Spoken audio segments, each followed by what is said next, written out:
Assalamualaikum warahmatullahi wabarakatuh. Perkenalkan, nama saya Aulia Mutmainah, mahasiswa kebidanan dari Poltekkes Kemenkes Makassar. Kesempatan kali ini saya akan menjelaskan tentang pelayanan keluarga berencana dalam situasi pandemi COVID-19. Pada kondisi pandemi ini diharapkan pasangan usia subur untuk menunda kehamilannya, sehingga petugas kesehatan perlu memastikan mereka tetap menggunakan kontrasepsi. Nah, untuk itu dalam menghadapi pandemi COVID-19 ini, pelayanan tetap dilakukan, tetapi dengan menerapkan prinsip pencegahan pengendalian infeksi dan physical distancing. Pelayanan keluarga berencana atau KB dalam situasi pandemi COVID-19. Yang pertama itu, tunda kehamilan sampai kondisi pandemi ini berakhir. Yang kedua, bagi sektor KB, sebaiknya tidak datang ke petugas kesehatan kecuali yang mempunyai keluhan, dengan syarat membuat perjanjian terlebih dahulu dengan petugas kesehatan. Bagi akseptor IUD atau implan yang sudah habis masa pakainya, jika tidak memungkinkan untuk datang ke petugas kesehatan, dapat menggunakan kondom yang dapat diperoleh dengan menghubungi petugas lapangan KB atau kader melalui telepon. Apabila tidak tersedia, bisa menggunakan cara tradisional yaitu senggama terputus. Nah, yang keempat itu, bagi akseptor suntik, diharapkan datang ke petugas kesehatan sesuai jadwal dengan membuat perjanjian sebelumnya. Jika tidak memungkinkan juga dapat menggunakan kondom yang dapat diperoleh dengan menghubungi petugas lapangan KB atau kader melalui telepon. Nah, apabila tidak tersedia bisa juga menggunakan cara tradisional yaitu senggama terputus. Bagi akseptor pil diharapkan dapat menghubungi petugas lapangan KB atau kader via telepon untuk mendapatkan pil KB. Nah, yang keenam itu, ibu yang sudah melahirkan sebaiknya langsung menggunakan KB pasca persalinan. Yang ketujuh itu, materi komunikasi, informasi dan edukasi serta pelaksanaan konseling terkait KB dapat diperoleh secara online atau konsultasi via telepon.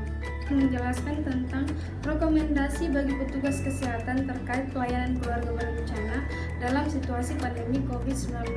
Yang pertama itu, petugas kesehatan dapat memberikan pelayanan KB dengan syarat menggunakan APD lengkap sesuai dengan standar dan sudah mendapatkan perjanjian terlebih dahulu dari klien.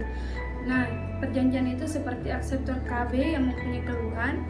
Nah, yang kedua itu bagi akseptor IUD implan yang sudah habis masa pakainya. Yang ketiga itu bagi akseptor suntik yang datang sesuai jadwal. Petugas kesehatan tetap memberikan pelayanan KB pasca persalinan sesuai program. Nah, yang ketiga, petugas kesehatan dapat berkoordinasi dengan petugas lapangan KB dan kader untuk meminta bantuan pemberian kondom kepada klien yang membutuhkan, seperti bagi akseptor IUD, implan atau suntik yang sudah habis masa pakainya tetapi tidak bisa kontrol ke petugas kesehatan. Nah, selanjutnya bagi akseptor suntik yang tidak bisa kontrol kembali ke petugas kesehatan sesuai jadwal. Petugas kesehatan dapat berkoordinasi dengan petugas lapangan KB atau kader untuk meminta bantuan pemberian pil KB pada klien yang membutuhkan, yaitu bagi akseptor pil yang harus mendapatkan sesuai jadwal. Nah, yang terakhir, pemberian materi komunikasi, informasi dan edukasi serta pelaksanaan konseling terkait kesehatan reproduksi dan KB dapat dilaksanakan secara online, konsultasi via telepon. Saya akan menjelaskan tentang hal yang perlu diperhatikan oleh petugas kesehatan dalam pelaksanaan pelayanan. Yang pertama itu, mendorong pasangan usia subur untuk menunda kehamilannya dan tetap menggunakan kontrasepsi di situasi pandemi COVID-19 ini. Nah, yang kedua itu, petugas kesehatan harus menggunakan APD yang lengkap dengan level yang lengkap, disesuaikan dengan pelayanan yang diberikan dan memastikan klien yang datang menggunakan masker dan membuat perjanjian terlebih dahulu. Nah, yang ketiga itu, kader dalam membantu pelayanan juga diharapkan melakukan upaya pencegahan dengan selalu menggunakan masker dan segera mencuci tangan dengan menggunakan sabun dan air. Seperti itu, berkoordinasi dengan petugas lapangan KB kecamatan untuk ketersediaan pil dan kondom di kader atau petugas lapangan KB sebagai alternatif pengganti bagi klien yang tidak dapat ketemu dengan petugas kesehatan. Yang kelima, melakukan koordinasi untuk meningkatkan peran petugas lapangan KB dan kader dalam membantu pendistribusian pil KB dan kondom kepada klien yang membutuhkan dan tetap berkoordinasi dengan petugas kesehatan.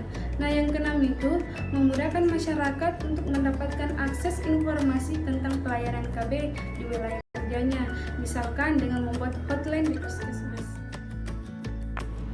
Nah, Bunda, demikianlah beberapa hal yang bisa saya sampaikan. Lebih dan kurangnya mohon dimaafkan. Apabila dalam penyampaian tadi mungkin ada kesalahan kata. Semoga bermanfaat. Wassalamualaikum warahmatullahi wabarakatuh.